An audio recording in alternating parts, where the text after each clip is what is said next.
we are going to be making a Caddis Pupa.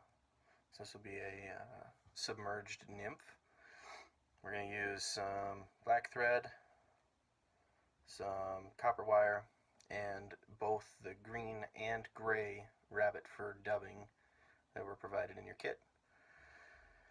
So start your thread just behind the eye of the hook, about 1/8 of an inch.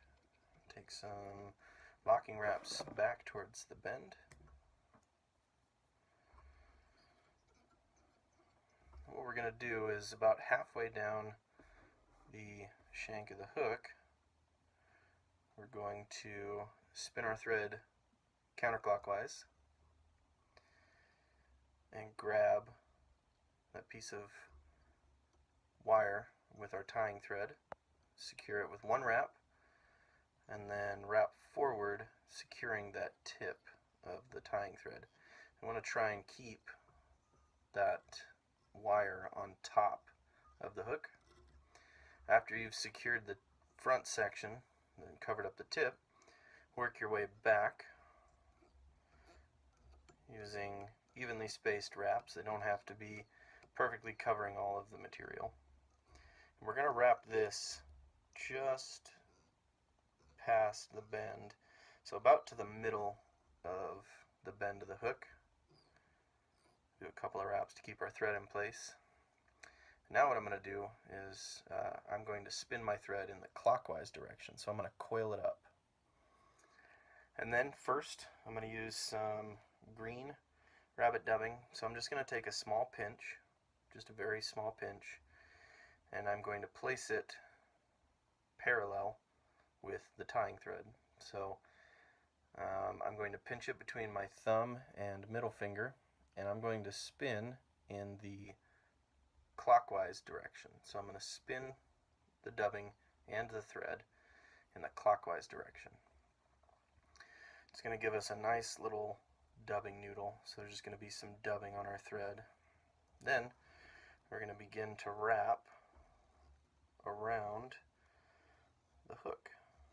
So as soon as the dubbing starts to get around and covering up the thread, we're going to move that dubbing and thread up the bend of the hook, giving us a nice kind of even buggy body.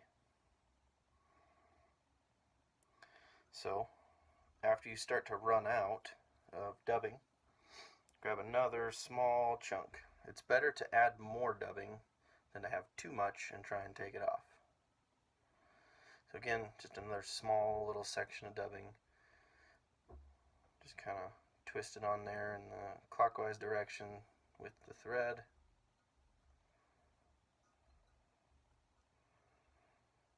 Give us a nice little dubbing noodle there. And I'm going to start to add a little bit more towards the front, kind of give us a nice tapered body here.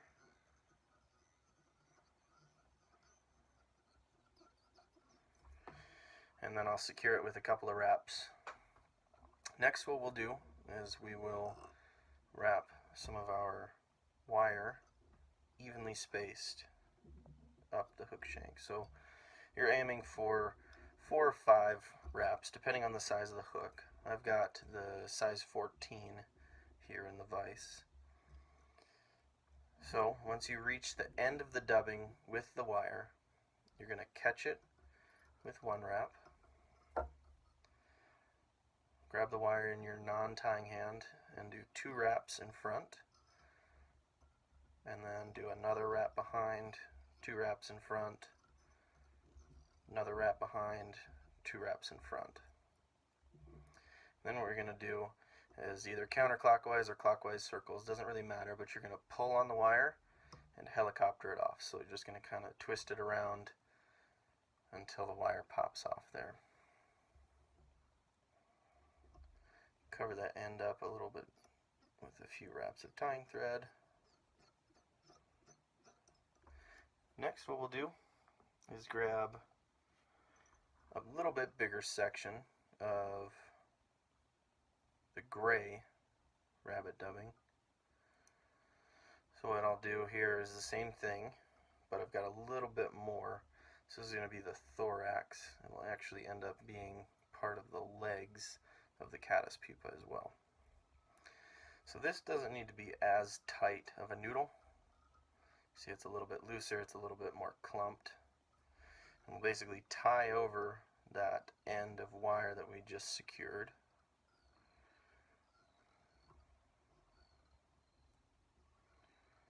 Making a nice, even, tapered body as we work our way towards the eye of the hook. Do a couple securing wraps, and then we can do a half hitch knot.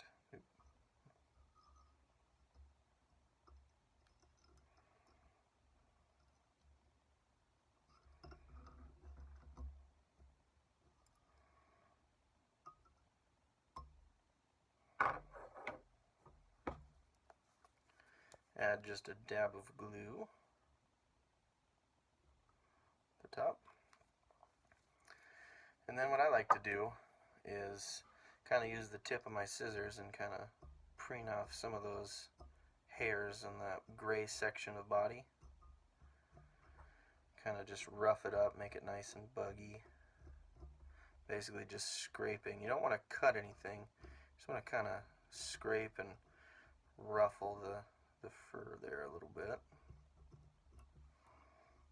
Give you a nice kind of buggy thorax. This will represent the legs and the thorax of a caddis pupa. And then you're done.